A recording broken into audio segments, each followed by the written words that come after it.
You searched how to buy shares of Gulf Marine Services Plc, ticker GMS.L.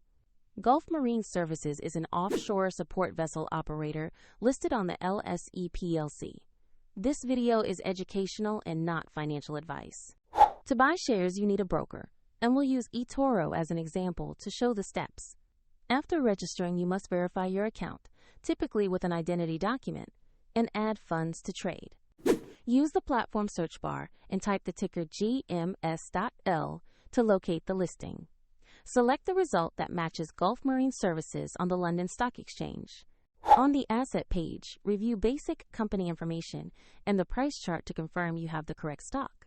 Check the exchange and ticker to be sure it's the LSE listing. To invest, click the Trade or Buy button.